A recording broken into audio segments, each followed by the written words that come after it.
코로나19 신규 확진자가 어제 하루 104명 증가해 전체 9,200명을 넘어섰습니다. 이 가운데 40% 가까이가 해외 유입 사례인데요. 정부가 해외 입국자에 대한 추가 대책을 내놨습니다. 중앙재난안전대책본부 연결하겠습니다. 네, 이승훈 기자, 해외 유입 확진 사례가 오늘도 적진 않군요. 네, 그제 34명에 이어 어제도 30명이 입국 과정에서 확진 판정을 받았습니다. 지역사회에서 확인된 환자까지 합치면 어제 발생한 신규 환자 104명 가운데 38% 정도인 39명이 해외 유입 사례입니다. 이렇게 해외 유입 사례가 계속 늘고 있는데 최근 일부 입국자가 자가격리 수칙을 지키지 않은 사실이 드러나 논란이 되고 있죠. 정부가 이에 대한 무관용 원칙을 천명했습니다. 방역당국은 앞으로 자가격리 대상 해외 입국자가 정당한 사유 없이 격리 장소를 무단 이탈할 경우 즉시 고발 조치할 계획이라고 밝혔습니다. 외국인은 강제 출국 조치하고 내국인은 생활지원부도 지급하지 않을 방침입니다. 아울러 자가격리 앱 설치를 하려면 자가격리자가 동의를 해야 가능하다는 점 등이 문제로 지적돼 왔는데요. 앞으로는 앱을 설치하지 않으면 입국 허가를 내리지 않기로 했습니다.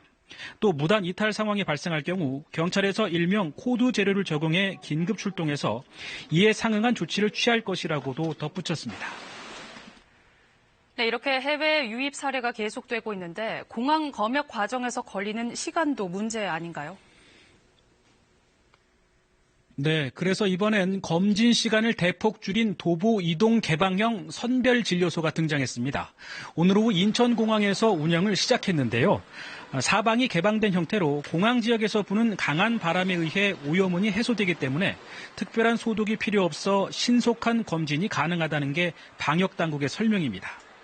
일반 선별진료소는 1시간에 2~3명, 차량형 이동진료소는 1시간에 6명에서 8명 정도 검체 채취가 가능한데 이 도보 개방형 진료소는 1시간에 최대 12명가량 검체 채취가 가능합니다.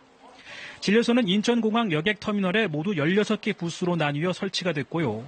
하루 2,000명 정도 검사가 가능할 전망입니다. 현재 하루 미국발 입국자는 2,500명, 유럽발 입국자는 1,200명 정도로 추산이 되고 있습니다. 네, 정부가 요양병원 간병인에 대한 관리도 강화하기로 했다고요? 네, 그동안 간병인은 병원에 직접 고용된 형태가 아니다 보니까 감염 관리에 어려움이 있었죠. 방역당국이 추가 대책으로 신규 간병인 고용 때 진단검사를 의무적으로 받도록 했습니다.